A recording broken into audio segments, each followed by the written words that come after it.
So one of my friends asked me, "Hey Joe, how can I get out of the gold platinum type of area, finally reach diamond, and really just stop being stuck in the elo that I'm in just for season after season?" And they also mentioned the fact that their mechanics really aren't way too amazing. And today I'm going to talk about what I kind of responded with and why I feel like you can still rank up without necessarily improving your mechanics way too much. Now I'm going to say, as always, do try to get the best aim as possible, because that is going to help you, and do try to get the best prediction skills as possible on, characters with projectiles, and do try to get really good strafing.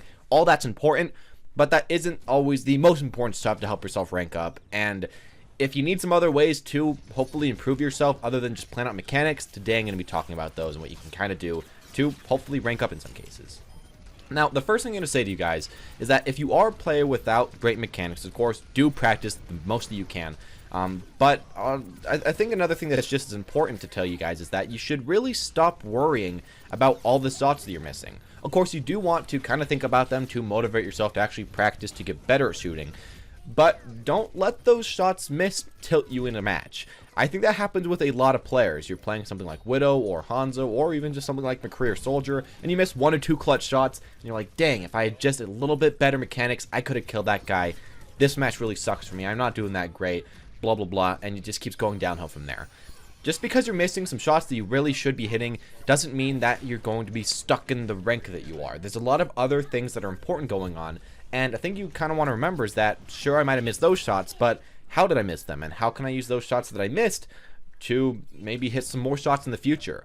Now, of course, that mindset won't always come up, but a lot of the times you're just going to be like, hey, I missed that. But just try your best to not let that tilt you, because once you get to higher elo, people are going to be better at strafing, people have better movement, it's going to be even harder to hit shots. But as long as you're just staying calm and thinking that maybe, I missed that shot, but I'll try my best to hit the next one, that's really all you can do. Just don't worry too much. I think that's the main thing to say about you guys. Now, another thing I guess you can do without mechanics is really focus on your positioning and where you are on the map. If you can make sure that you are dying less than the enemies, you can have much worse aim than them and still win. Let's say you're playing Hanzo and you are always picking up the high ground, while the enemy Hanzo is always on the low ground, not really next to their teammates way too much. Which one do you think is going to be doing better? Or let's say that you know that the enemy Genji probably has his ult up soon, and you're just still up on the high ground by yourself. Should you be there, or could you maybe go a little bit closer to your tanks for a bit more protection? What should you try to do in that situation? I think you should really think about where you are and why you're there, and not just really AFK walk around places, because I think a lot of people do that. A lot of people don't think, hey, maybe I'm a bit too close here. A lot of people don't think, hey, maybe I'm a bit too far here. If you really think about where you are and make sure that you're in the best position possible, so that you can get your maximum damage output while still not really being way too risky, I think that's kind of the most important thing in this game, honestly. And just kind of remember this: dying removes you from the game and removes you from the match for like a good 20 to 30 seconds. So it doesn't matter how good your mechanics are, it doesn't matter how good anything is on your team or the enemy team if you're dead. So if you're dying less, you can maybe be quite a bit worse mechanically than the enemies, but you're still going to be able to get up comparable damage and maybe even get up more damage with less mechanical skill. So I do want you guys to kind of think about that when you're playing in the future. Think about just how important your life is.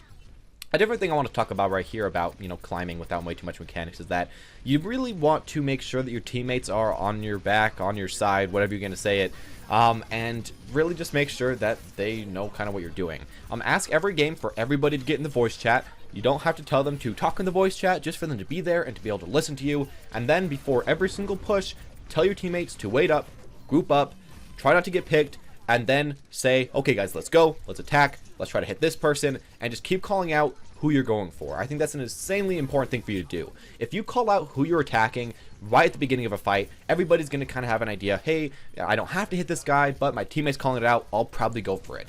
And if you're targeting the same character as your teammates, you can hit half as many shots, but still kill them relatively quickly. That's something that you kind of want to remember. I feel like you have to have amazing mechanics to kill people in 1v1s, but if you're pulling off a 2v1 or a 3v2, you can probably be a little bit worse while still just winning. That's something you kind of have to keep in mind. And one other thing is that if people aren't going after who you're calling out, let's say you're always calling out the Mercy, but she's way too far in the back line, just look out who your teammates are hitting. Let's say that you have a Reinhardt that's swinging right now, and he's swinging directly at the enemy front line's Reaper. Maybe you should ignore the Mercy, even though she is an important target, and instead focus on the Reaper, focus on who your teammates are killing, You kill that guy, maybe you don't hit every shot, but you get some nice shots, help your teammates finish that guy off, and then go after whoever else your teammates are going for. If people aren't listening to you, then just kind of adapt and play around them, instead of just saying, hey, my teammates never listen to me. That often happens. You just kind of have to, again, play around that and think about, what can I do instead? A final thing I want to say about this is that if you're a support or a tank player, I feel like that can be a good way to play without mechanics, because you don't really need way too much. You don't have to aim way too much. You just have to have good positioning, good callouts, and good ult timing. That's the most important stuff. So playing a tank or Mercy, I think, can be a good idea. But as well, even if you're a DPS player, try to, in most of your games, as any of the roles, try to focus your game plan around your tank and support core. Don't rely way too much on your other DPS if you are a DPS player, or if you're support, don't rely way too much on your DPS at all. Oftentimes with the 4-man, big core of 2 support and 2 tanks, you can actually kind of win the game just with that. If you have a very good Moira healing, of course, let's say a Reinhardt and a D.Va going in, not a Reinhardt, let's say a Winston and a D.Va going in, and then you also have a Mercy healing that up, sometimes that can win against, as a 4v6, if you're targeting the right targets in the right order and if the enemy team's a little bit split up. And then having your DPS get kills, that's just an added bonus. Don't think about what they're doing way too much. I guess it's just one thing about how to escape gold, but focus more on your core. And as well, if you are playing with your core all the time, you won't have to worry about your individual skill as much, because you can play with everybody and you can target, everybody with everybody else. And, you can really just make so you don't have as much stress on yourself, which can often make you perform a little bit better. But anyways, that's all I'm going to say to you guys today about how to climb without way too many mechanics. I'm sorry if I couldn't give you too many exact tips. Of course, getting better mechanics is important, but there still are other ways to do it, and these are some of the main things I thought of. Anyways, as always, guys, thank you all for watching. Hope you enjoyed. Hope this will maybe help you escape gold, and if it did, make sure to leave a like or press the subscribe or notification button. As always, though, guys, thank you all for watching, and have a wonderful day.